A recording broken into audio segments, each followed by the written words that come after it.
வாழைப்பூவில் சத்துக்கள் நன்மைகள் பார்க்கலாம். வாழைப்பூவில் calcium, phosphorus, iron, protein, vitamin B, C, fibre போன்ற சத்துக்கள் இருக்குது. அதே மாதிரி தோற்பு சத்து, இது இருக்கிறதே மெயினாக தோற்பு சத்து. வாழைப்பூவில் வந்து தோற்பு சத்து ரொம்ப அதிகமாக இருக்குது. வாழைப்பூ சாப்பிடும்போது நம்ம தூங்கி எந்திரிக்கும் போது திடீர்னு வரக்கூடிய வாந்தி வருது, தலை சுற்றல், இதை சரி பண்ணக்கூடிய தன்மையுடையது இந்த வாழைப்பூ. அதே மாதிரி இதை அடிக்கடி சாப்பிடும்போது மூளை எப்போதும் சுறுசுறுப்பாகவும் விழிப்புடன் இருக்கும். அதே மாதிரி கான்ஸ்டிபேஷன் அதையும் சரி பண்ணும், அல்சர் கியூர் பண்ணும், ஜீரண அமிலங்களின் செயல்பாடுகளை சீராக்கும் இந்த வாழைப்பூ. இதயத்தை பாதுகாக்கூடியன்னு சொல்லலாம்.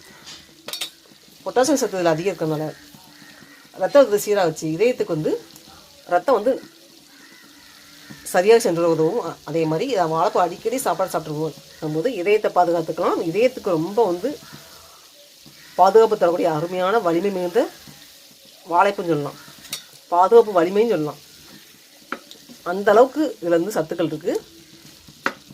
வாழைப்பூ பெண்களுக்கு ஒரு சிறந்த வரப்பிரசாதம்னு சொல்லலாம். ஏன்னா அந்த மாதிரி அருமையான உணவு வாழைப்பூ. கர்ப்பப்பைக்கு வந்து வாழைப்பூ சாப்பிட்ற ரொம்ப ரொம்ப நல்லது, வலிமை பெற செய்யும்.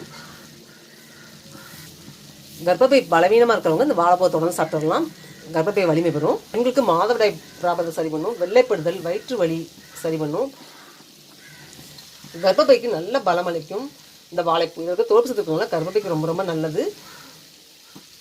நம்ம என்ன பொருள் சாப்பிட்டாலும், சாப்பாடு பொருள் சாப்பிட்டாலும் அந்த சாப்பாடை வந்து உடம்பு வந்து அப்சர்வ் பண்ண செய்யும். இந்த இருக்கக்கூடிய தோற்பு சத்து வாழைப்பூ சாப்பிட்றது ரொம்ப ரொம்ப நல்லது. ஏன்னா நம்ம வந்து வேறு எந்த சாப்பாடு சாப்பிடும்போது அதோட சத்துக்கள் கிடைக்கிறதுக்கு ரொம்ப ரொம்ப உதவும் இந்த வாழைப்பூ சாப்பிடும்போது. மாதவிடாய் டைமில் பெண்களுக்கு அதிகப்படியாக ஏற்படக்கூடிய உதரப்புக்கு வந்து கண்ட்ரோல் பண்ணும். பெண்களுக்கு ஏற்படக்கூடிய மாதவிலக்கு சமயத்தில் இருக்கக்கூடிய வயிற்று வலிக்கு வந்து இந்த வாழைப்பூவை இடித்து சாறு எடுத்து மிளகு சேர்த்து சூப்புமாக செஞ்சு குடிக்கலாம். அந்த மாதிரி பொரியலாகவும் சாப்பிட்லாம். குழந்தையின்மை பிரச்சனை சாப்பிடக்கூடிய அருமையான ஒரு அற்புதமான சிறந்த மருந்துனா இந்த வாழைப்பூவை சொல்லலாம். வாழையடி வாழையாக வாழ வேண்டும் என்பது பழமொழி. குழந்தையின்மை பிரச்சனை உள்ளவங்க இந்த வாழைப்பூ அடிக்கடி சாப்பாடு சாப்பிடும்போது அந்த குழந்தையின்மை